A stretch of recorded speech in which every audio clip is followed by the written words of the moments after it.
conversando com o Alisson aqui, pedindo para ele um favor. A paz, gente. Boa noite. Que missão difícil me foi dada hoje. Gente do céu. Eu aprendi a amar, a ministrar. Eu aprendi, que era uma coisa que eu não gostava, né? Tinha muito receio de ministrar, muita vergonha, pois falava muito errado, né? Gaguejava, aquelas coisas todas. E depois eu peguei o amor, né, de ministrar, de ajudar as pessoas através da palavra, através dos testemunhos de vida. Mas hoje é a primeira palavra, assim, teológica minha, eu creio, que eu nunca ministrei, gente, teologicamente, assim, porque hoje é uma doutrina da igreja, né? É algo muito sério, né? Essa série que nós estamos estudando, nós cremos, semana passada, nós falamos sobre Deus Pai, Deus Filho e Deus Espírito Santo, a Trindade. Ela é uma doutrina bíblica. E hoje nós vamos falar sobre a igreja. E a igreja também é uma doutrina bíblica. Ela existe, está nas Escrituras. Não é os usos e costumes da igreja que os homens pediram para nós. É algo que está na Bíblia. Por isso que eu estou falando que é uma primeira palavra teológica, gente. Eu tive que mergulhar nos livros de uma tal forma que eu estou até com dor de cabeça de tanto que eu estou lendo essa semana e semana passada. Porque eu não queria falar nada de mim, do amor que eu tenho pela igreja, das minhas experiências, né? Nascida e criada no Evangelho, na igreja. Então eu falei, Senhor, eu não quero contar nada de mim. Eu quero falar realmente a tua doutrina, aquilo que é de verdade a tua igreja, para que o povo entenda o que é a igreja, né? A gente sabe que é tudo lindo quando a gente chega, a igreja, as quatro paredes, né? Aqui o templo, mas qual é essa importância, qual é o objetivo, o propósito de estarmos aqui? Por que Deus fez isso? Porque Ele colocou uma doutrina chamada igreja, algo que nós precisamos viver, né? Então, vamos lá. E hoje nós vamos falar sobre isso. Nós cremos na igreja. Você crê na igreja? Responda para você mesma. Você crê na igreja? Eu acredito como a missionária Wagner falou. O mundo acredita na igreja, mas eles não dão o braço a torcer para dizer assim, aquele povo é um povo abençoado. Aquele é um povo que ora e recebe. Eles não dão o braço a torcer, né? Eu acredito na igreja do Senhor. Eu acredito na força que existe a igreja do Senhor. No mundo celestial, no mundo humano, eu acredito na igreja. Eu acredito que a igreja é o lugar seguro da terra. É aqui que eu aprendi a viver. Foi através da igreja. Foi na igreja que eu aprendi a ser filha. Foi na igreja que eu aprendi a ser mãe. Foi na igreja que eu aprendi a cozinhar, gente. Foi na igreja. Foi na igreja que eu aprendi a obedecer. Foi na igreja. Então a igreja para mim é o lugar mais seguro, onde eu levei muito puxão de orelha. Muitas irmãs chegavam em mim e falavam, muitos pastores brigavam comigo. Eu aprendi a ser calada. Foi tudo na igreja. Então eu acredito na igreja. Eu creio na igreja. Eu creio. E estudando a igreja no dicionário normal, né? Aí diz assim para nós o significado da palavra igreja: comunidade composta por cristãos que formam um corpo social organizado, instituído por Jesus Cristo. O mundo reconhece a igreja, que a igreja é um corpo organizado, instituído por Jesus Cristo. O mundo reconhece. O dicionário bíblico já diz assim: a comunidade nas Escrituras que reconhece o Senhor Jesus Cristo como supremo legislador, conjunto dos fiéis ligados pela mesma fé, sujeito ao mesmo chefes espirituais, né? Há uma mudancinha, né? Aí do bíblico para o normal. O estudo sobre a igreja na teologia se chama eclesiologia. Essa é a doutrina da igreja. Eclesiologia. Por isso, muitas vezes, você escuta esse nome e fica assim, nossa, mas que nome é esse? Que nome difícil. É a doutrina da igreja. Eclesiologia. Tá certo? Assim como o mundo não surgiu do acaso, nem da vontade humana, né? Não foi uma bomba que caiu no mundo e nós estamos aqui. Nós não viemos do macaco, né? Foi de evolução. Não. Foi tudo feito conforme o nosso Deus quis, né? Ele fez tudo de acordo, ele criou o mundo. A igreja veio também à existência pela vontade exclusiva e soberana de Deus, para cumprir um propósito especial na terra. A igreja não foi feita à toa, sem propósito, como você também não foi feito à toa. Você tem um propósito. Deus tem um propósito para a igreja. A palavra igreja no grego quer dizer eclésia. Gente, isso me chamou muita atenção. E sabe o que significa eclésia no grego? Chamados para fora. Nós fomos chamados para fora. Por isso o coração queima pelo mundo lá fora. Por isso eu não entendia o porquê de tanto. Senhor, eu quero ir para fora, o Senhor me puxa para dentro. Eu quero ir para fora, o Senhor me puxa para dentro da igreja. O que está acontecendo? E hoje eu falei, Senhor, é chamados para fora, entendi. O queimar pelo mundo, né? É uma convocação para constituir um agrupamento de pessoas compromissadas com Cristo e a proclamação do seu evangelho por toda a terra. Essa é a missão da igreja. Fomos chamados para fora. Ide e fazei discípulos. É isso. Ide e fazei discípulos. A igreja é a comunidade de todos os cristãos, de todos os tempos. A igreja é feita de todos aqueles que são verdadeiramente salvos. A igreja é formada por aqueles que são salvos. Aquele que declarou Jesus Cristo como Senhor da sua vida. Aquele que acredita na cruz do Calvário, da morte do nosso Senhor Jesus Cristo. E está lá em Efésios, capítulo 5, versículo 25, que diz assim: Cristo amou a igreja e entregou-se a si mesmo por ela. Ele se entregou por amor à igreja, por mim e por você. Aqui o termo igreja é usado para referir-se a todos aqueles pelos quais Cristo morreu para redimir seus pecados. Todos os salvos pela morte de Jesus Cristo, inclui todos os verdadeiros cristãos e todos os tempos, tanto no Novo como no Antigo Testamento. Né? Muitos acham que a igreja foi formada, né, quando Jesus, né, chegou, né, ali após a morte dele, que teve o avivamento ali do tempo. Fugiu o nome.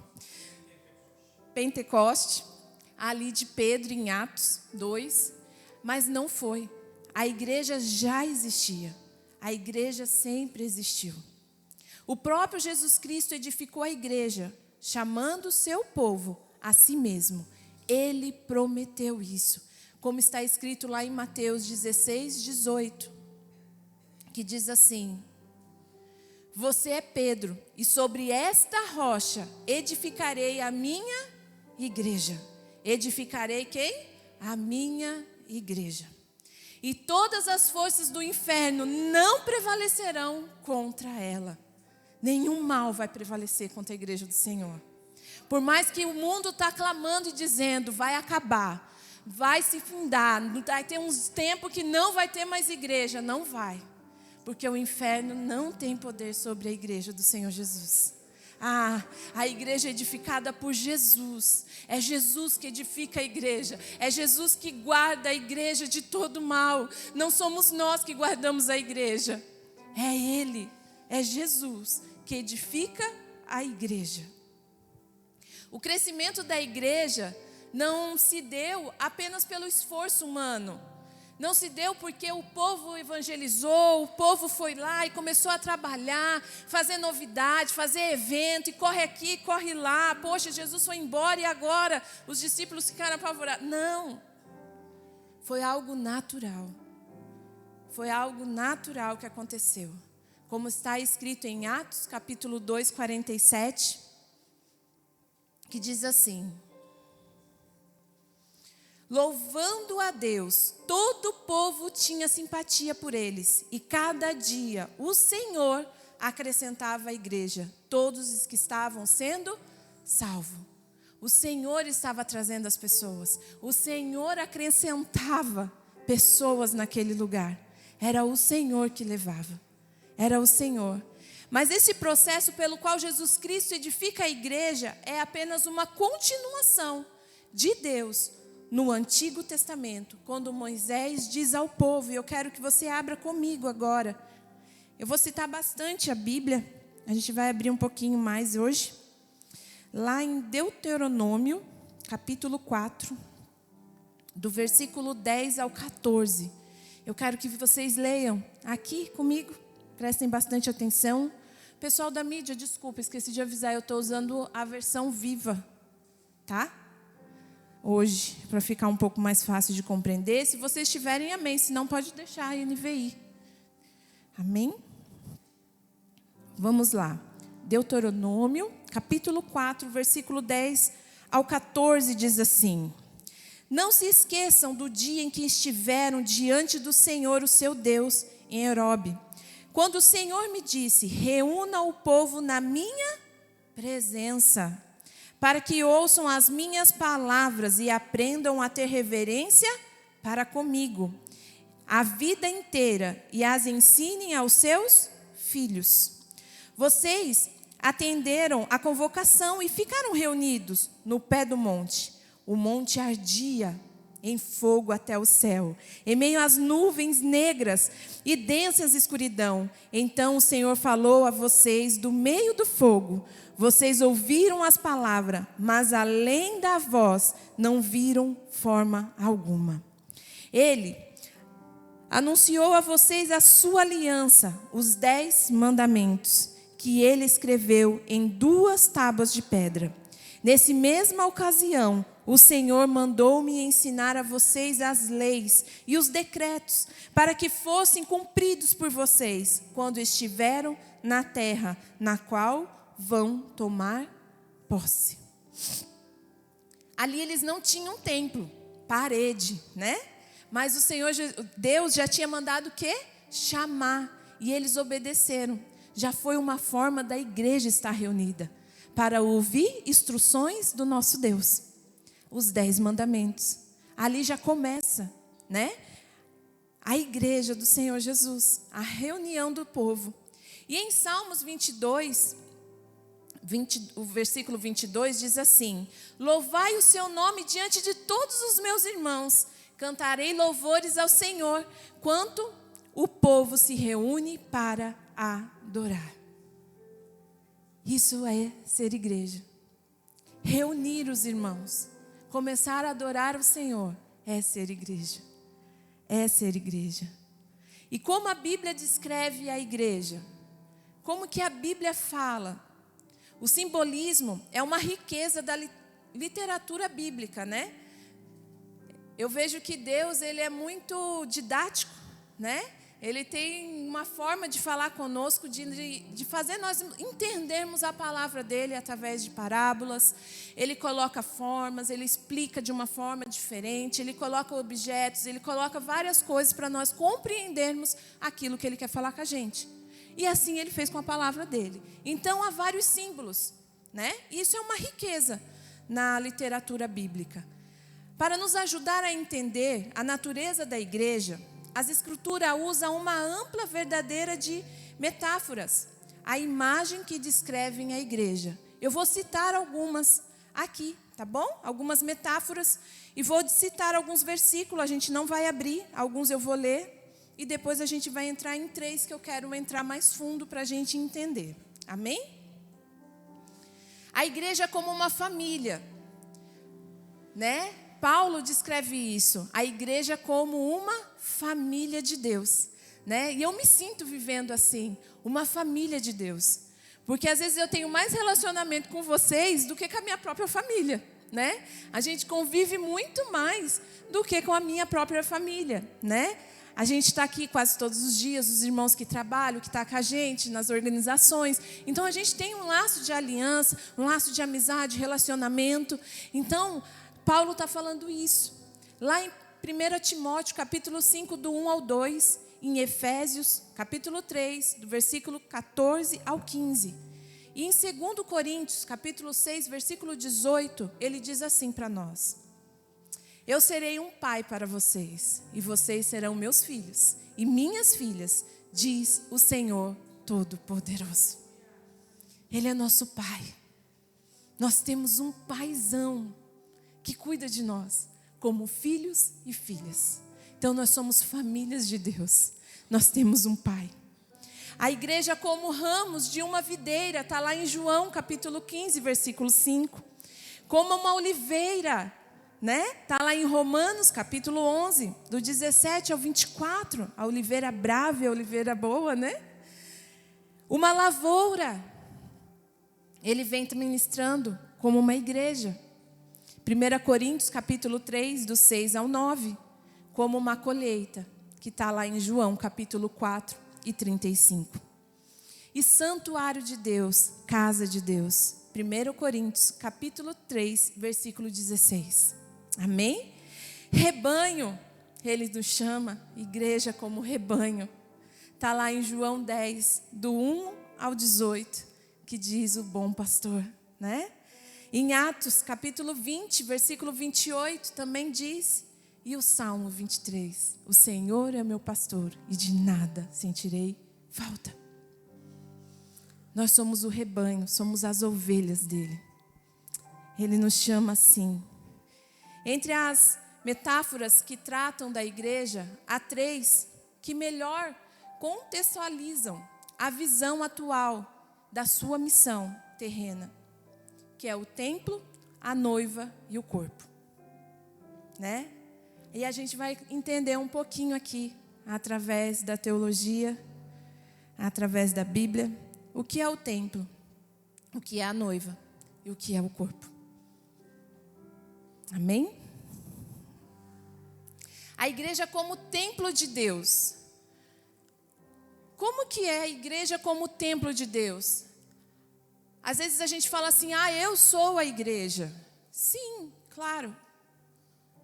Né? Nós somos o templo do Espírito Santo. Mas você sozinho não tem como ser o templo. Nós precisamos um dos outros. Nós necessitamos para ser templo. Eu preciso de um templo. Eu preciso de pessoas para estar aqui. A igreja como templo de Deus, ela traz a ideia da construção de um edifício que se ergue sobre as rigorosas normas da engenharia. É o templo mesmo que a gente está aqui, ó. Esse prédio foi construído através de um arquiteto, de um engenheiro, né? Você vê várias igrejas, catedrais lindas, gente. Eu amo conhecer igreja, estrutura de igreja, templo da igreja, eu amo. O dia que você for numa igreja diferente, quiser me chamar, eu vou junto, porque eu gosto de conhecer igreja. Sou apaixonada por conhecer estrutura. É algo que me encanta. E o Senhor Jesus, ele vem trazendo isso para nós. Que o templo, lá em Efésios 2:21, diz assim: nós, os que cremos, somos cuidadosamente colocados juntamente com Cristo como parte de um templo dedicado a Deus, que está em constante crescimento. O templo precisa estar em constante crescimento. Não adianta ter esse prédio aqui, todo bonito, lindo, maravilhoso, e nós, como igreja, não crescermos espiritualmente. É isso que Efésios está dizendo. Nós precisamos estar nos colocando diante do Senhor Jesus, fazendo parte do Cristo. O templo foi projetado como um lugar da habitação de Deus Trino. que mediante o Espírito Santo envolve-se em toda a sua peregrinação de história. Em toda a peregrinação da Bíblia você vai encontrar tabernáculo, templo de Salomão, as festas, vocês lembram? Quem estuda a Bíblia vai saber, festa da Páscoa, festa da dedicação, tudo era festa, não era? E para onde eles iam nessa festa? Era só festa? Não, tinha um objetivo. Eles iam para o templo lá em Jerusalém. Vocês lembram da historinha que Jesus se perdeu dos pais? E foi para onde? Para a casa dele lá no templo? Ele já sabia o caminho da casa. Ele não estava perdido. E hoje à tarde, né, a gente vai... Eu ministro muito para mim, tá, gente? Eu tenho que ler umas 10 vezes. Meu marido disse que hoje eu fiquei igual uma monja dentro de casa. Lendo e relendo a mensagem. E a festa da Páscoa, eu falei assim, meu Deus do céu. Realmente, hoje eu entendo por que nós gostamos de comer. Por que crente gosta de comer? Até na Bíblia diz de Páscoa, é festa. Tudo era festa. E todo mundo levava o quê? Banquete. Todo mundo levava comida, porque era muito distante. Então, por isso que quando nós se reúne, tem que ter comida, tem que ter mesa. As festas. Aqui está explicado, gente. O templo é para fazer as festas. É para ter dia com Deus mesmo, igual nós fizemos aqui. É para ter esses momentos de comida, de estar junto, de estar se relacionando. O templo é para isso. Não tem como a gente ter um templo, né? Muito lindo, maravilhoso, e não poder fazer bagunça aqui dentro de comunhão. Imagine, né? Igual meu marido esses dias, ele falou assim, vamos colocar cadeira de almofadinha. Eu falei, não, pelo amor de Deus, não faça isso. Nós vamos suar, vai ficar fedido. E a igreja vai ficar fedida. Eu prefiro a de plástico, a gente limpa com álcool e está higienizada. Vocês podem me chamar de doida, né? Como, Dani? Poxa, é mau conforto. Mas, gente, para a gente ter essa estrutura, a gente tem que ter ar-condicionado, a gente tem que ter tudo. Eu penso lá no futuro, tá? Olha o calor que é São Sebastião. Como que nós vamos sentar, gente, depois? A gente vai ajoelhar onde o irmão sentou, com a cara na cadeira. Eu choro pra caramba. Gente, não dá. O templo tem que ser muito bem cuidado. O templo tem que ser cuidado. Gente, eu amo a igreja. Eu vou falar coisas que vocês nunca ouviram eu falar. Não estranha a Daniela, mas eu amo a igreja, gente. Eu sou apaixonada. É que nós... Oh, Jesus. Se Deus me desse dinheiro... Meu esposo fala, Deus não nos dá dinheiro, porque senão nós vamos gastar tudo na igreja. E é verdade. Eu já vi as cadeiras pretas já para nós, gente. Já cotei já o preço. Estou orando. Jesus, manda esse valor. Jesus, estou orando, viu, presbítero Leandro? Se chegar o valor, é das cadeiras pretas. De plástico. Hã? É que assim, o ar-condicionado é uma situação assim mais para frente, né? Mas eu creio nele também. Eu creio em nome de Jesus. Eu creio em nome de Jesus no ar-condicionado, gente. Mas, gente, o templo, ele é isso. Ele é para reunião. É para nós sermos igreja, todos juntos, reunidos num só propósito, para adoração ao nosso Deus. É estar juntos aqui para adorar o nosso Deus. É para isso. O projeto, portanto, pertence ao Pai da igreja, do templo, a execução ao Filho Jesus e o acompanhamento ao Espírito Santo, nosso Consolador, o nosso amigo. É Ele que nos acompanha, é Ele que te guarda quando você sai deste lugar. É o Espírito Santo de Deus. Está lá em Efésios 3, capítulo 3, versículo 9, Mateus, versículo 16, 18, João, do 14, capítulo 14, versículo 16 ao 17, versículo 26. Gente, eu estou dizendo bastante versículo, tá bom? Então, depois, porque essas mensagens que a gente está trazendo aqui, eu ia falar isso no começo e não falei, é para nós estudarmos depois em casa, né? Como o Pingo, semana passada, ele também citou bastante versículo. Se você quer estudar na sua casa, conhecer um pouco mais, pede para nós, que nós enviamos para vocês pelo WhatsApp, né? A gente envia com todo amor e carinho para vocês terem um esboço, tá? Tranquilinho, direitinho, tá? Então eu vou só citar alguns eu vou ter que ler para a gente entender melhor. A natureza essencial da igreja é templo, é adorar a Deus. Esse é o sentido do verbo cultuar, é adorar ao Senhor. Por isso a adoração ela não pode ser esquecida, ela não pode ser o segundo plano deste lugar. Quando nós entrarmos neste lugar, ela tem que ser em primeiro lugar a adoração ao nosso Deus. Deus tem que ser o destaque na celebração, o centro da atenção tem que ser Deus. Porque por Ele e para Ele são todas as coisas. Tudo é Ele, tudo sobre Ele. Não tem nada sobre nós. É tudo Ele que nos capacita. É Ele, é sobre Ele. Deus é aquele que durante o dia acompanhava Israel através de uma nuvem e durante a noite se fazia presente através de uma coluna de fogo. Hoje, a sua presença é sentida na igreja mediante o poder do Espírito Santo. Quando você entra aquela porta, você tem que se arrepiar, porque aqui está a presença de Deus. Aqui é a habitação da presença do Senhor. Nós temos que sentir a presença do Senhor. Quando os louvores tocam, quando é lida a palavra na pregação, aqui nós temos que sentir a presença do Senhor. Aqui é a casa dele, onde ele atua. Eu tive uma experiência linda quando eu entrei na Lagoinha, lá em BH. A primeira vez que eu entrei naquela igreja. Que casa de oração, gente. Que templo de igreja linda. Eu não fiquei deslumbrada pela lindeza da igreja que ela é. Ela é muito linda, realmente. Mas a presença do Senhor me tocou de uma tal forma que eu não conseguia parar de chorar. Eu não conseguia parar de chorar dentro daquela igreja. E não tinha ninguém no altar. Não tinha ninguém orando. Não tinha ninguém falando. Porque eu cheguei bem cedo, né, Cá? A Cá estava comigo, a Genilda também. E tivemos essa experiência junta. E foi ali, foi a coisa mais linda. Sabe o que eu fiz na hora? Eu liguei para o meu marido.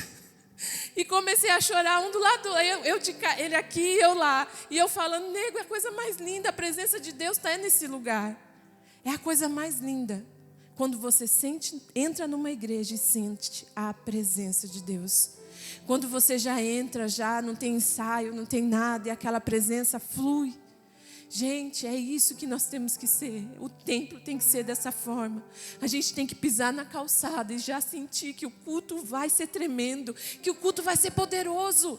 Já tem que vir com a chama acesa, com a brasa fumegando na mão, queimando. Para quando você encostar com a outra brasa aqui, pegar fogo, explodir um negócio. Não esperar ficar soprando até o negócio explodir. Não, gente. Nós já tem que chegar fumegando. Já tem que chegar aqui já como templo. Lá em 1 Coríntios, capítulo 14, versículo 16 ao 33.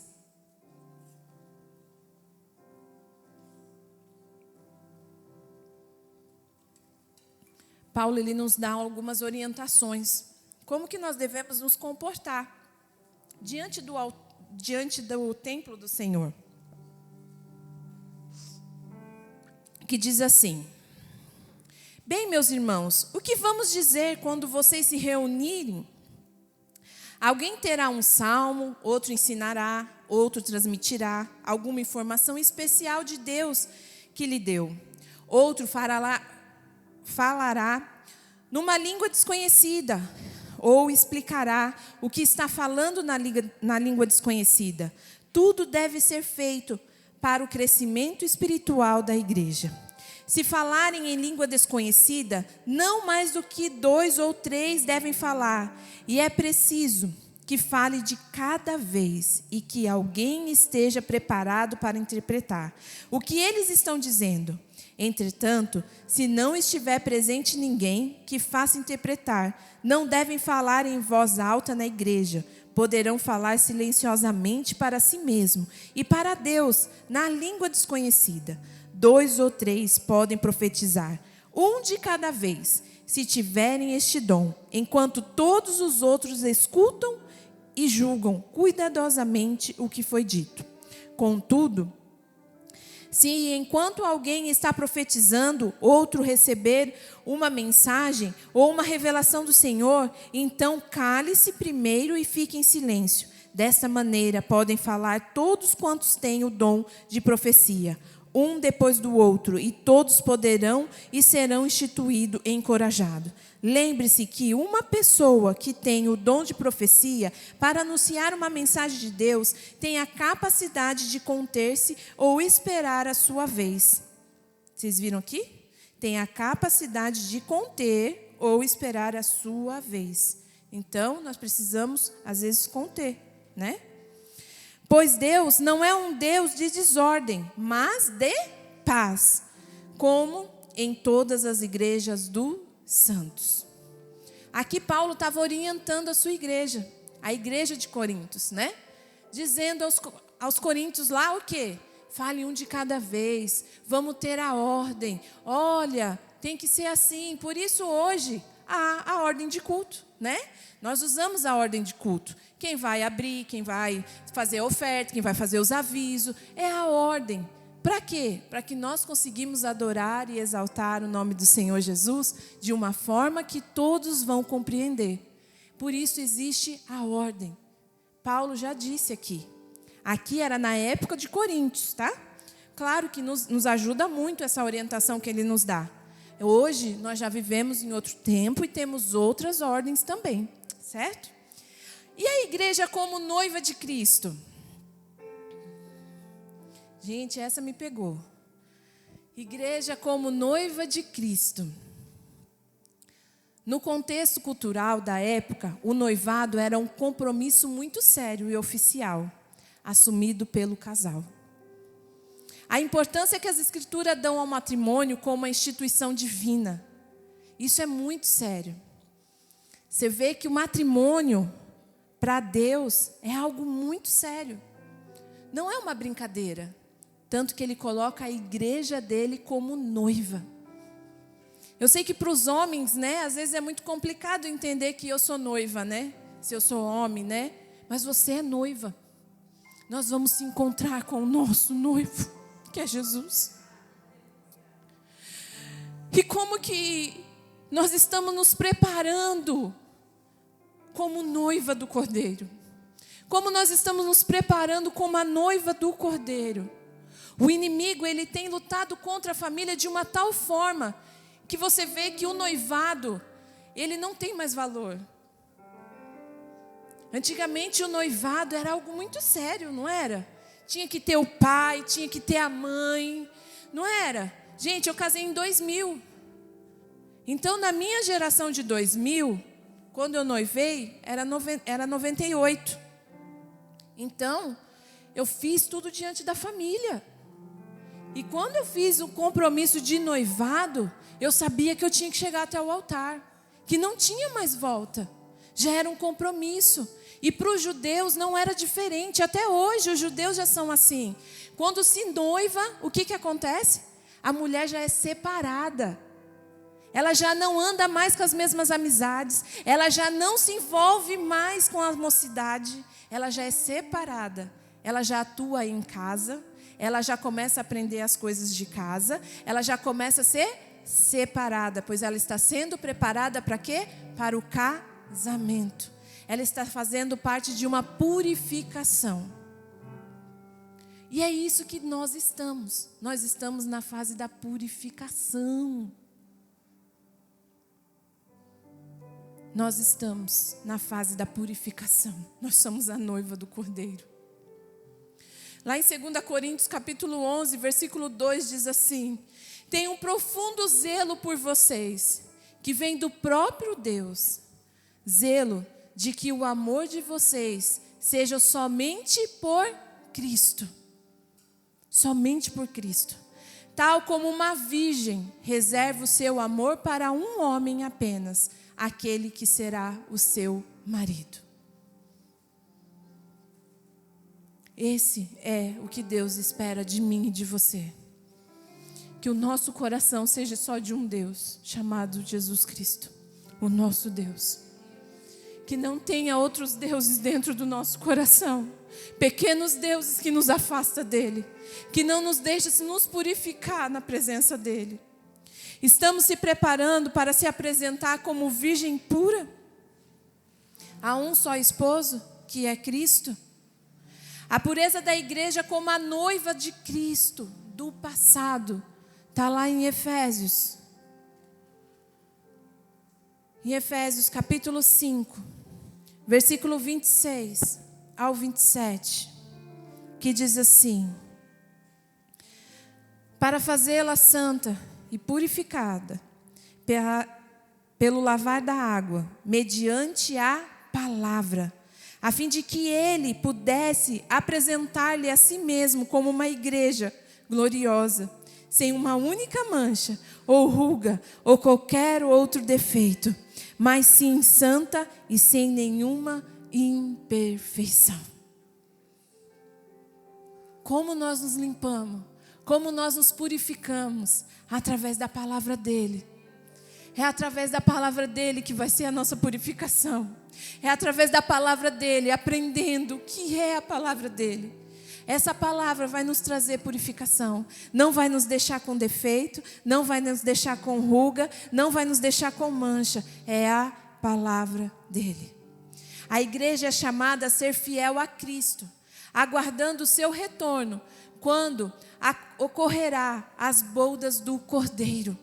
Nós precisamos estar prontos para isso, prontas para isso.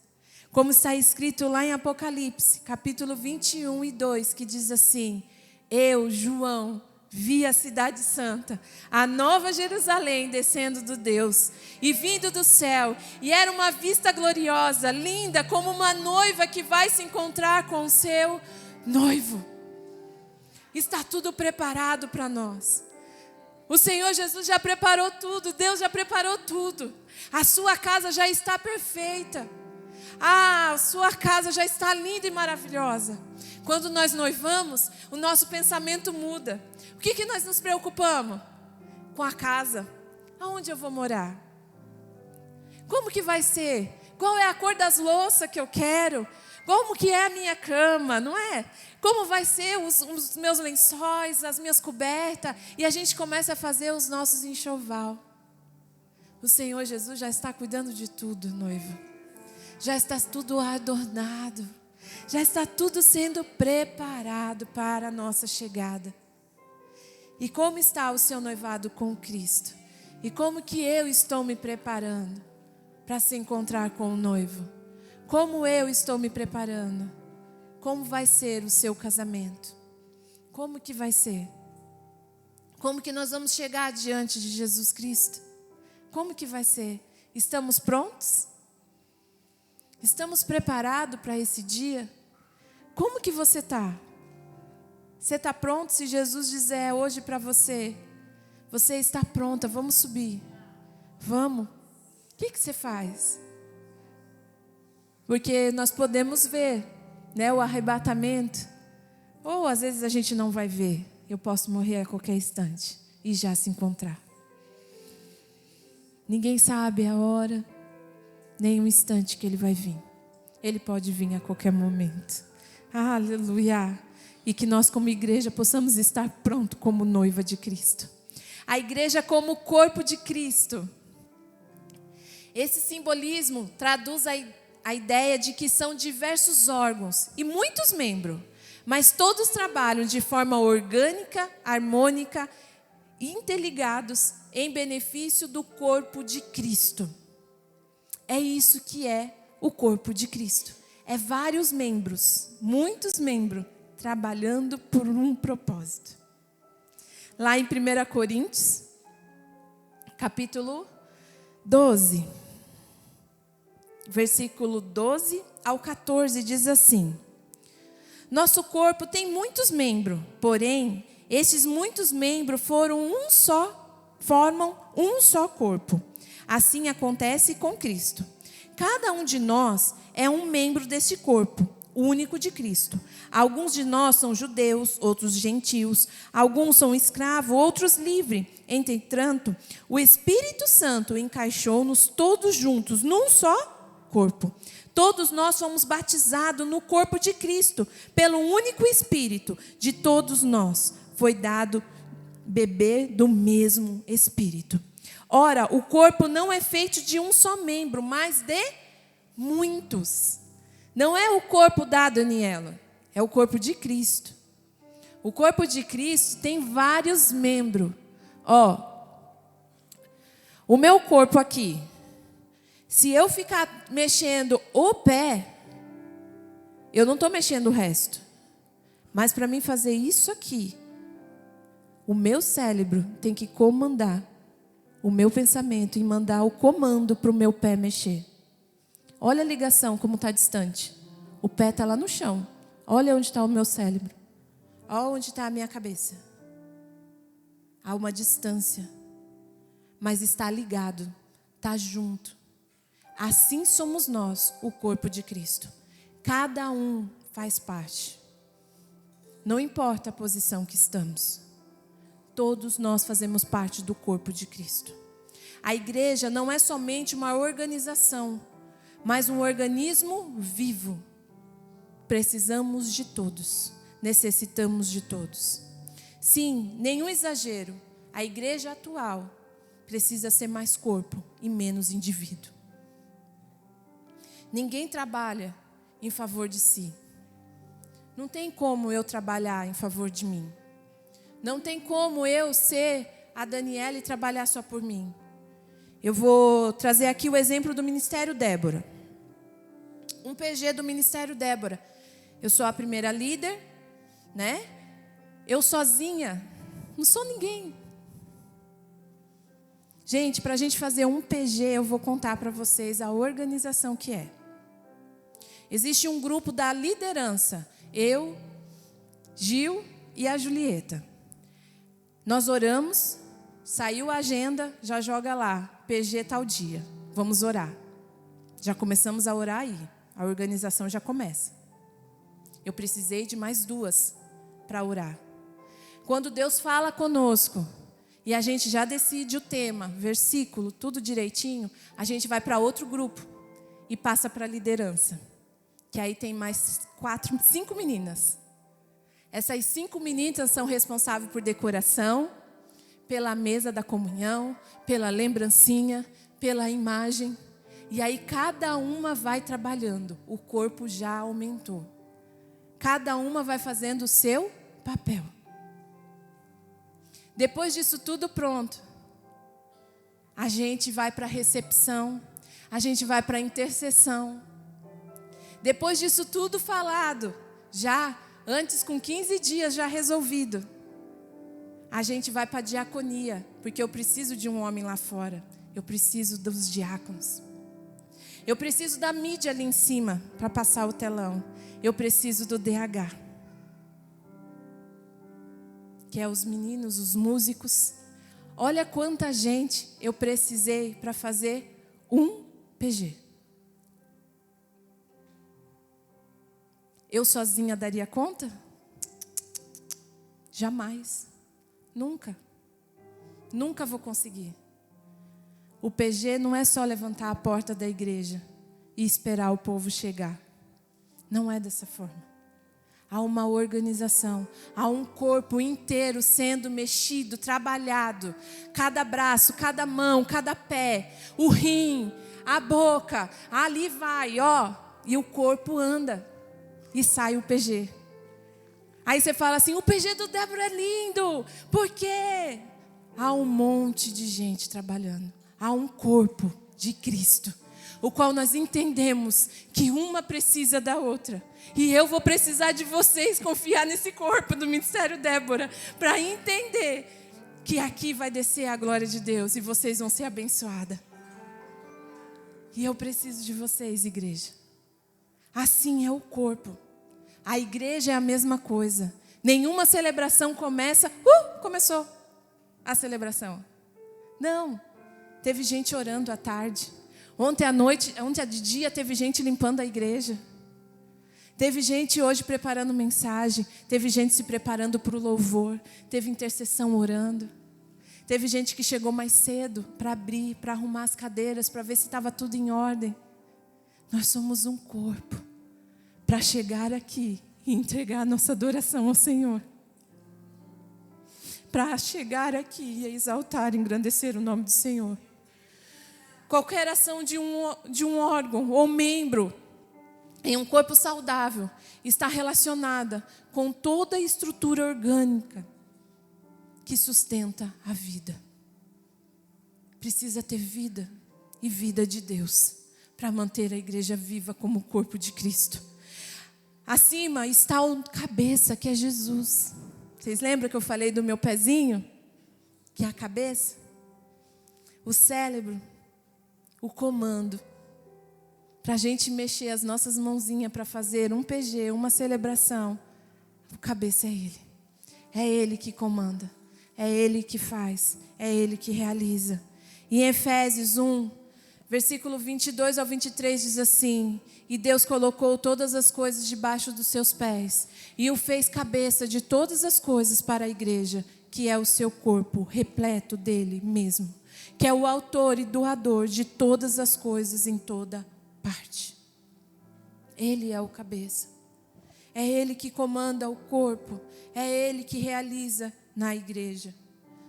Não é um pastor, não é os pastores. Eles são homens de Deus que ouvem Deus. Eles são homens de Deus, mulheres de Deus que ouvem Deus e dirigem a igreja conforme Deus quer. Tudo é por Ele e tudo é para Ele, são todas as coisas. A igreja. E eu vou concluindo. Como noiva de Cristo, a igreja tem o Senhor como fonte de sua pureza espiritual. Como noiva de Cristo, nós precisamos ter a pureza, a santidade de Cristo. Nós não podemos brincar mais de ser crente como igreja. Acabou esse tempo, gente. Não dá mais para brincar como... Não dá mais. Não tem mais tempo. Nós precisamos nos purificar. Como templo de Deus, ela é o lugar santo da habitação de Deus na terra. E tem o compromisso de permanecer adorando ao Senhor. Nós temos que permanecer, o compromisso de permanecer adorando e exaltando o nome do Senhor Jesus até que Ele venha. Até que Ele venha. Esse é o nosso propósito. É adorar e exaltar o nome do Senhor Jesus. Como o corpo de Cristo bem ajustado, cada membro cumpre com alegria a sua responsabilidade em benefício do corpo de Jesus. O propósito da igreja é adorar a Deus, edificar os cristãos e evangelizar o mundo. Então, o propósito da igreja é adorar a Deus, edificar os cristãos e evangelizar o mundo. Guarde isso. Guarde isso. O propósito da igreja é adorar a Deus, edificar os cristãos e evangelizar o mundo. Esse é o propósito. Nós precisamos entender isso. Quando nós começarmos a compreender que a igreja ela não foi chamada simplesmente para um clube social, ela tem um propósito. Ela tem um propósito. Não vamos permitir que a nova era, essa nova geração, perca esse amor, essa graça pela igreja do Senhor. Não vamos permitir a igreja do Senhor. Ela continua sendo igreja. Ela não pode mudar. Não tem como mudar a igreja do Senhor. Ela precisa permanecer adorando, exaltando o nome do Senhor Jesus, edificando os cristãos. Não trazendo só uma alegria momentânea, porque quando você é edificado pela palavra, traz cura e libertação para a sua vida. Não é uma alegria que ao sair dali você vai esquecer. Isso vai trazer vida, vai te consumir por dentro, vai fazer você ser melhor, vai mudar o seu caráter. Você vai começar a viver os frutos do Espírito. Essa é a edificação que a igreja tem que trazer na sua vida. Não tem a igreja certa, A, B, fulana, ciclana. Não. A igreja do Senhor é aquela que edifica a sua vida. É aquela que transmite a palavra do Senhor. Hoje, nós temos variedades de igreja, gente. Nós temos variedades. Cada esquina tem uma porta, glória a Deus, pelas igrejas abertas.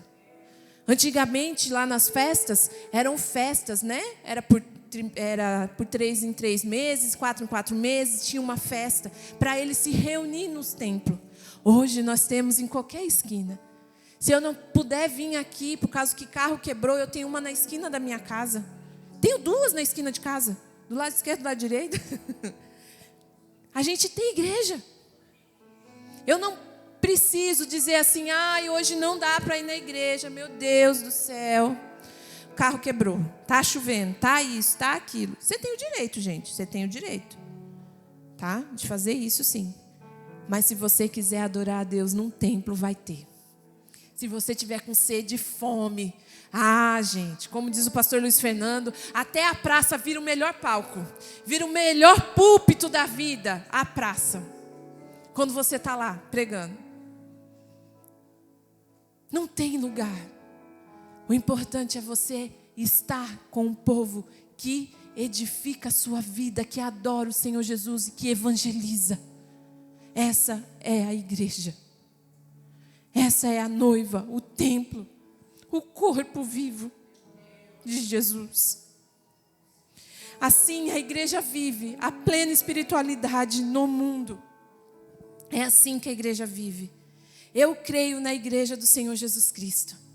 Você crê na igreja? Você crê na igreja? Nessa igreja viva, que traz saúde, vida para você, que traz recomeço. Gente, eu sou apaixonada pela igreja. Eu creio na igreja. Cada um de nós temos o seu propósito. E eu entendi, há 5 anos atrás, o meu propósito dentro da minha família. O meu pai, ele era alcoólatra. Alcoólatra de viver jogado nas ruas. Eu não peguei essa fase do meu pai, mas ele era marítimo, né? Então, quando ele chegava nos navios, aqui, a família já estava esperando ele. Ele dava metade do dinheiro para minha avó, as coisas que eles tinham comprado de presente, e a outra metade ele ia para a zona e fechava a zona. E ficava ali durante até o dinheiro acabar. Tudo era para ele e para os amigos dele. E assim foi a vida do meu pai. Só que aí ele parou de ser marinheiro. E aí ele ficou jogado com o vício. Conheceu minha mãe. Os irmãos da minha mãe não queriam que ele se casasse, porque já sabia da fama dele, já sabia quem ele era, e não queria que casasse com ela. Minha mãe é a irmã mais velha. E assim, eles começaram, se conheceram, se relacionaram, viveram essa vida toda torta, de viver perdido pela rua. Minha mãe mesmo assim casou, né? Se entendeu que era o homem da vida dela, e viveu muito desse jeito. E ele bateu 2 vezes nela, ela conta para nós. 2 vezes. Na terceira vez que os irmãos dela, né? Ela tem 2 irmãos mais velhos. Viu que ela estava com o olho roxo. E falou, o que aconteceu? Ela disse, nada. Não foi nada. Ele falou, eu já sei que foi. A próxima vez eu mato ele. E ameaçou meu pai. Isso já tinha o meu irmão. Meu irmão já era nascido.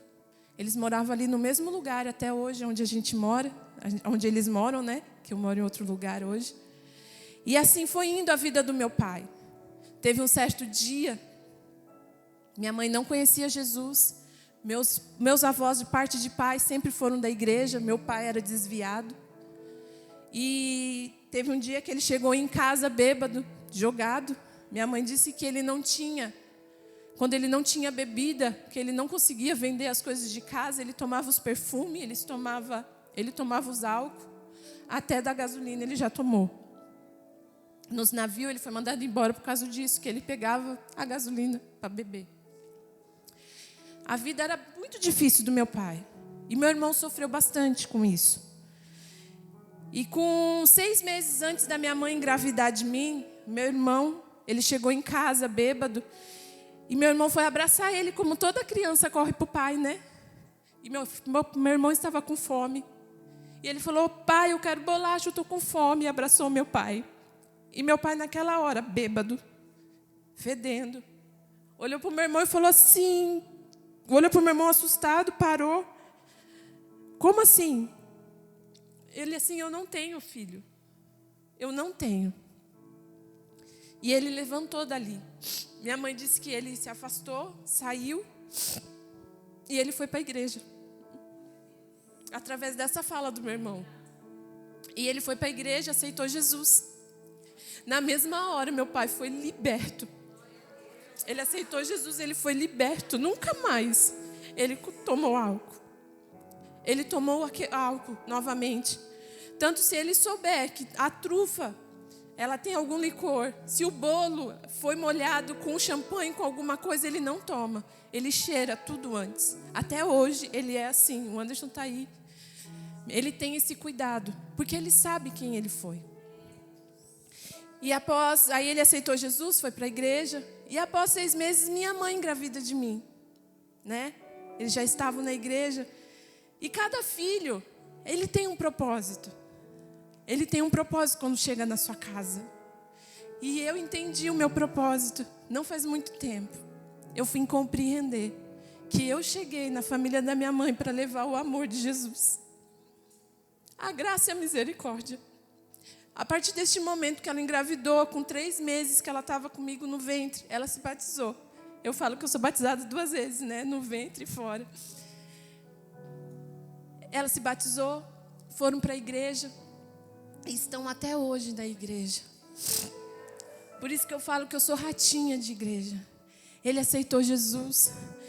E desde que eu me entendo por gente, o meu pai foi um missionário. Ele é evangelista. Ele ama abrir igreja, evangelizar. Então sempre eu vi. Tem uma foto que está na minha memória e eu sempre quero pegar ela na minha mãe e eu acabo esquecendo. Que eu estou ali na Rua das Mangueiras, na frente da casa do Lacerda. A gente fazia muito culto ali. Muito culto ali. A gente puxava a luz do seu Lacerda. E eles eram da mesma igreja, né? A gente tem muita amizade com eles. A gente era da Brasil para Cristo. Eu fui consagrada e apresentada na Brasil para Cristo. E ali, quando eu lembro, eu estava com o microfone cantando, né? E tem essa foto. E eu sempre estou para pegar. Porque eu sei o meu propósito. Porque Deus me trouxe para esse mundo. Eu amo a igreja. Porque foi para a igreja que trouxe salvação para dentro da minha casa. Que se meu pai não tivesse aceitado Jesus numa igreja, não tivesse sido liberto dentro de uma igreja, o que seria de nós? Será se eu estaria chegado no mundo? E foi através da vida do meu pai, ter recebido Jesus Cristo. Nós nos entregamos para Jesus. Eu fui criada dentro da igreja, em todo o tempo. Meu pai abriu a igreja lá em Ubatuba, logo no comecinho. Já era na Jesus Nazareno. Fazíamos evangelismo demais na Brasil para Cristo. Com 8 anos, eu cheguei para os meus pais e falei: eu não quero ficar na Jesus Nazareno. Eu quero algo novo para mim. E a Jesus Nazareno era uma igreja bem parada, né? Naquela época, então, era muito mais para criança. E eu sempre muito agitada, querendo muito mais de Deus, com aquela sede, com aquela fome de Deus. E eu tinha uma amiga. Por isso que eu falo que a igreja é um lugar seguro. A igreja tem que ser um lugar seguro. O inimigo está querendo destruir isso. Mas nós temos que lutar para esse lugar, esse ambiente ser o melhor lugar do mundo. E a Andréia era na esquina de casa, ela era da Assembleia. E ela me chamava para as IBF. Gente, que coisa era linda as IBF. Era aquela coisa cheia de bexiga. A alegria, nossa, meu Deus do céu. Eu falei: é isso que eu quero para a minha vida. É essa igreja. Eu já tinha 7 anos, 8 anos. E eu falei: mãe, eu não quero mais para a sua igreja. Eu quero ir para a igreja da Andréia. A mãe dela disse que me leva todo culto. Eu vou com eles. Aí meu pai falou assim: não, você tem que me acompanhar. Eu falei: mãe, a gente vai para a mãe, né? Mãe, por favor, mãe. Eu lembro disso, gente, como hoje. Como hoje eu lembro. E minha mãe falou assim: Bibi, É melhor essa menina na igreja do que ela no mundo. Olha se a gente perde essa menina, né? Mãe sábia, glória a Deus pela vida da minha mãe. Sempre orando, intercedendo por mim. E ali eu fui para a Assembleia. Com 8 anos, gente. Eu comecei a minha vida na Assembleia, longe dos meus pais, né? Ministerialmente. Por isso que eu falo que a minha igreja, a minha família é a igreja. Porque eu sempre tive muito envolvido com a igreja. Eu sempre tive muito... O que está acontecendo, gente? Está balançando? É o vento. Está ventando muito. Eu sempre tive muito envolvido com a igreja. Com 8 anos eu já comecei a trabalhar na igreja quando eu entrei lá, porque a Adriana fazia parte da diretoria, né? Com 9, 10 anos eu já estava trabalhando. Eu lembro das IBFs que a irmã Helena fazia, lá na Rua das Mangueiras. A gente ia para a casa da irmã Helena, saía à tarde para fazer o saquinho surpresa. Eu sempre envolvido no trabalho. Igreja para mim era trabalho, gente. Igreja para mim eu tinha que trabalhar. Eu tinha que chegar aqui e sair trabalhando, carregando cadeira, levando cadeira. Para mim igreja era isso. Era entender que era trabalho. Eu queria trabalhar para o meu Jesus, eu queria fazer. A minha adoração era serviço. E ali eu comecei, com 12 anos eu entrei para a secretaria dos adolescentes. E ali eu comecei. Conheci uma família linda e maravilhosa, que me agarrou, que me chamava de filha. E eu não sabia que ia ser filha deles, né? O Vado e a Damares. Com 10 anos eles me acolheram na igreja. Tudo que tinha na igreja, eles iam falar com meus pais. Não, pode deixar ela, eu vou cuidar dela, tal. E eles me chamavam de filha. Eles me chamavam de filha. O Vado dizia que eu tinha cabelo cacheado, né? Depois a gente alisa, né? Ele dizia que se ele tivesse uma filha, ia ser parecida comigo. E ali a gente começou. E eu comecei a fazer bolo, a trabalhar com decoração com a dona Damares, da mesma forma que ela é aqui, gente. Há 20 anos atrás. A mesma coisa. Então eu aprendi a cuidar da igreja de uma forma com excelência, com a minha sogra. Hoje ela é minha sogra, né? Virou minha mãe de verdade. E com 14 anos, é até pedofilia hoje, né? Mas com 14 anos eu comecei a namorar o Anderson. Com 14 anos eu comecei a namorar o Anderson. Ele chegou para mim e falou que gostava de mim. Eu, não, pelo amor de Deus. Você não. Você não. Eu não quero. Ele, poxa, não. Eu falei, não. Porque a gente já trabalhava junto, né? A gente era tesoureiro de missões. A gente já trabalhava. Eu vivia muito com a Damares. A gente trabalhava bastante na cozinha, né? Porque na Assembleia, pensa num povo que gosta também de comer, né? E os pastores vinham muito para cá, para São Sebastião. Vinha muito para São Sebastião. Então a gente cozinhava, tipo assim, para 100 pastores, sabe? Tinha reunião lá em Santos. Não tinha lugar de dormir? Ó o lugar pertinho, São Sebastião. Ó, pertinho, 3 horas de viagem. Vinha o povo, porque a igreja aqui tinha espaço, tinha lugar, tal. Então, tipo assim, gente, vamos cozinhar, ó. Tal hora tem que estar na igreja, porque o povo vai chegar meia-noite. Isso era 10 horas da noite, gente. A gente tinha que preparar comida para 100 pessoas, correr atrás. Cada um pega o que tem em casa e a gente cozinhava os pastores. Então, eu cresci nessa forma de igreja, trabalhando. Eu não sabia o que era sentar e adorar ao Senhor. Eu não sabia o que era isso. Eu já chegava na igreja preocupada com a cantina. Porque eu era tesoureira. Né? Eu já chegava assim. Quantas vezes eu nem entrava na igreja, eu passava direto para a cozinha para fazer a carne do pastel. E isso eu tinha 15 anos. Eu sei fazer uma carne de pastel, gente, excelente. Excelente. Assembleia de Deus, dona Damares, assim, ó, impecável. Tá bom? Pode chamar, eu faço. Só ligo o fogo, porque até hoje eu não consegui acender aquele fogo lá, com aquelas bocas gigantes. Que até hoje eu tenho medo deles. Mas eu faço. E eu aprendi isso, gente. A igreja, para mim, sempre foi o lugar mais seguro do mundo. Foi aonde eu me casei, eu me tornei mulher, aonde eu me tornei mãe. A igreja. Foi na igreja. Com 17 anos, eu casei. Com 15 nós noivamos, com 17 nós casamos. Só que nisso tudo, quando eu começo a namorar, ele já era líder de jovens. Pensa. Com 14 anos eu já era namorada do líder de jovens. Era uma responsabilidade grande. Aí que você tinha que trabalhar muito. Que eu vim de uma igreja que você tem que mostrar serviço. Que você tem que trabalhar. Não tem como ficar parada, não dá. E eu era da turma do rala-rala, não tinha jeito. Eu sou da turma do rala-rala. O que tiver de fazer, nós vamos fazer. Porque eu amo isso. Para mim, eu amo a igreja. Eu creio na igreja.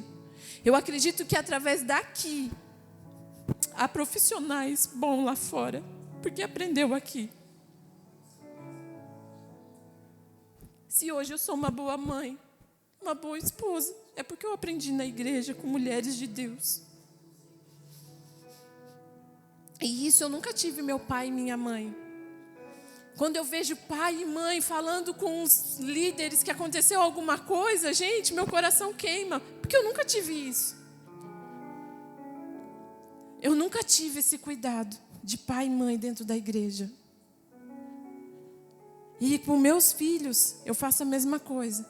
Vai lá e resolva com o seu líder. Vai lá. Ele é seu amigo. Ele vai te ajudar. Ele não é contra você. Porque eles vinham, brigavam comigo. Mas em todo o tempo eles me ensinaram. Os meus pastores, todos que passaram. Todos. E assim nós ficamos lá. Até os 26 anos da minha vida eu fiquei na Assembleia. Uma igreja que trabalha. Só rala. Ó, não tem tempo ruim não. Sabe como foi minha consagração? Vou contar para vocês, gente, tem tempo? Daí, tem. Já está atrasado, 9:06. A minha consagração de diaconisa. Não foi bonitinho igual os nossos não, viu? Com fichinha bonitinha. A igreja assim, ó, lá de Santos. Chegou, Jesus está sendo gravado, Pai querido, tenha de misericórdia. Corta esse negócio. Eu cheguei da cozinha. Nós já estávamos em São José dos Campos. Já pastoreando São José. Eu não era ainda consagrada a nada. E a Damares chega para mim e fala assim: Dani, você precisa sair da cozinha agora. A irmã Ruth pediu para você falar com ela. Oi? Eu não vou. Dani, é para você ir, não desobedeça, Daniela, por favor, vai lá, aquela calma da Damares. Eu falei assim, eu não vou. Ela está lá em cima, lá na primeira fileira, como que eu vou atravessar essa multidão? Não vou chegar lá nunca. Se vira. E eu falei, não vou, sentei na calçada e fiquei. Pois ela veio, né, daquela forma braba dela, que aí já saiu a doçura. Você vai sim, agora, porque o negócio é sério. Aí eu olhei para ela, mas por que é tão sério? Você vai ser consagrada, era surpresa. Ah, que droga, vai lá. Foi assim. Cheguei lá na frente, oi, pastora Ruth. Você vai ser consagrada, fica aqui do meu lado que vão chamar seu nome. Eu, Ah, tá bom. Fiquei lá de joelhinho no chão, chamou meu nome, passei no corredor. Assim foi minha consagração de diaconia. E eu louvo ao Senhor, porque eu fui obediente à voz das pessoas que me amavam, no lugar mais seguro do mundo, para mim, que é a igreja. O lugar onde eu amo estar. Eu não consigo viver sem isso aqui. Eu não consigo viver. Eu amo. Eu sou apaixonada por igreja. O que vocês me pedirem, eu vou estar aqui fazendo. O Anderson que briga comigo muitas vezes, né? Para mim não estar. E com 26 anos, nós saímos da Assembleia, pois queríamos viver algo novo. Queríamos mais de Deus. Queríamos viver coisa doida na adoração. Não queria mais fazer parte do serviço, daquela coisa doida da Assembleia. Queríamos algo novo. Aí nós encontramos os doidos da palavra de vida, da Adorai, que só adorava a Deus. Quando eles falavam que só adoravam, que só isso, que só aquilo. E eu falava assim, Como assim? Lembra, Wagner? Como assim? Não, mas tem que limpar, tem que fazer, tem que isso, tem que aquilo. Não, vou morar.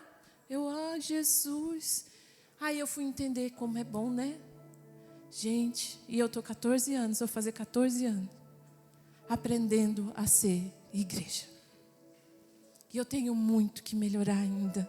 como ser igreja de Cristo, como melhor servir vocês.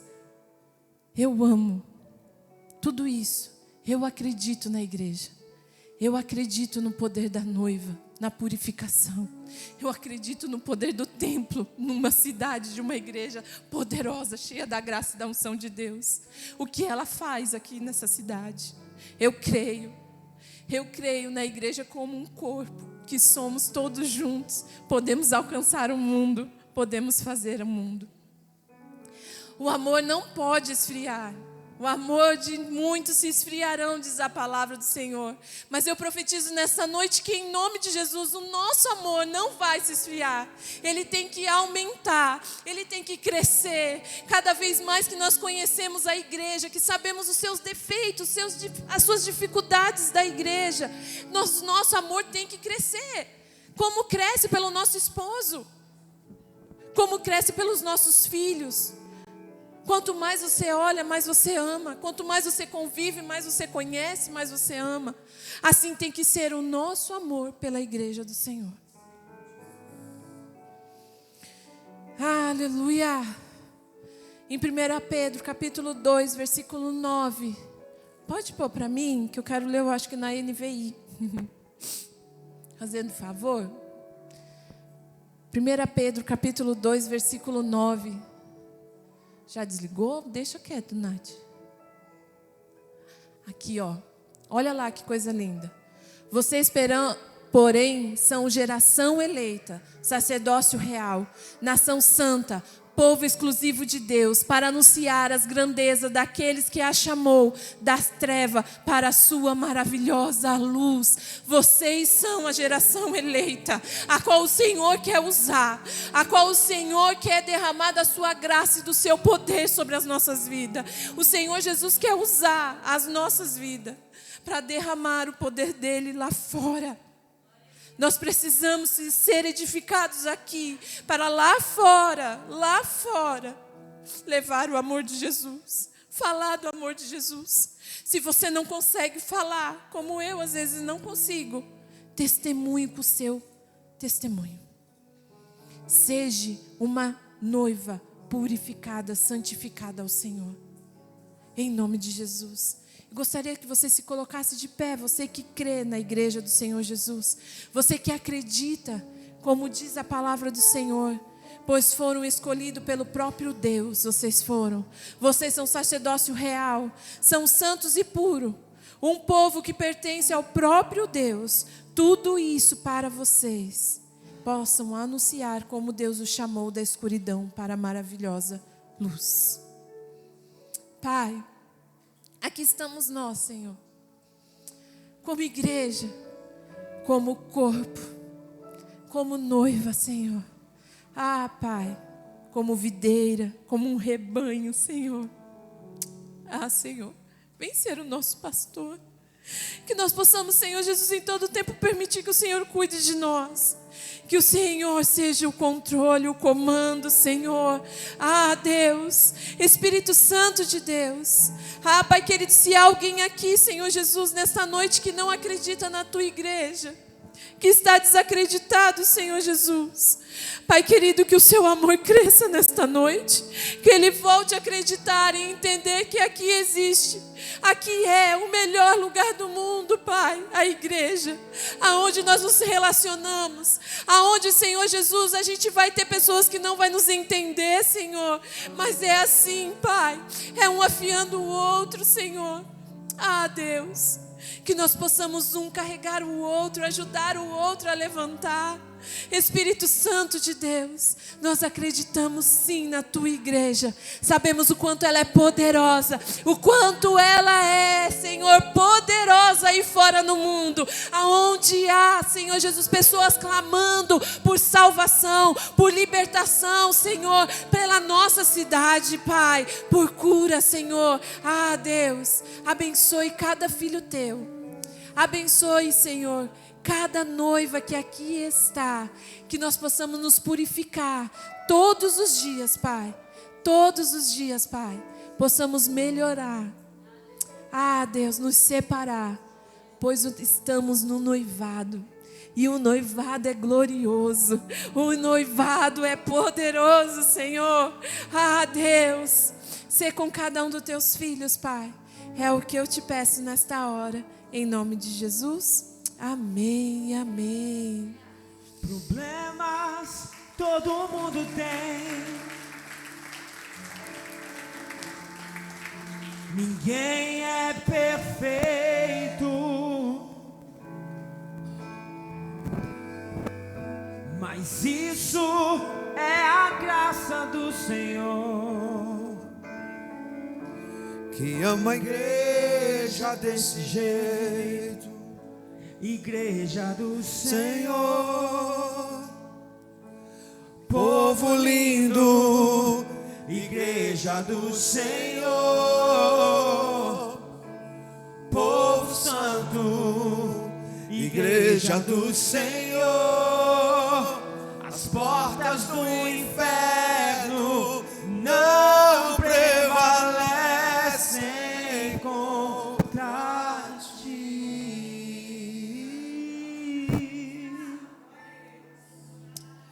A igreja é a salvação do mundo. Nós levamos Cristo. E ontem aconteceu algo não muito legal com meu sogro. E depois de levar a Maria para a escola, eu voltei, parei na casa dele, estava almoçando. E eu sentei lá na cadeira com ele. E 2 anos para cá, Deus tem feito algo muito especial comigo com ele. E aí ele olhou para mim e falou assim: obrigado por você estar aqui para acalentar esse velho. E eu pude ver o quanto Deus desde lá tem transformado a vida dele. Semana passada estava eu e o Alex conversando, e o Alex estava conversando sobre se não fosse a igreja da minha vida. E eu falei para ele: se não fosse a igreja da minha vida também. E a gente estava conversando sobre isso. E ontem foram coisas especiais de como igreja que eu vivi, com meu pai, com a minha mãe. Minha mãe ontem estava numa igreja em Maresias. É louco.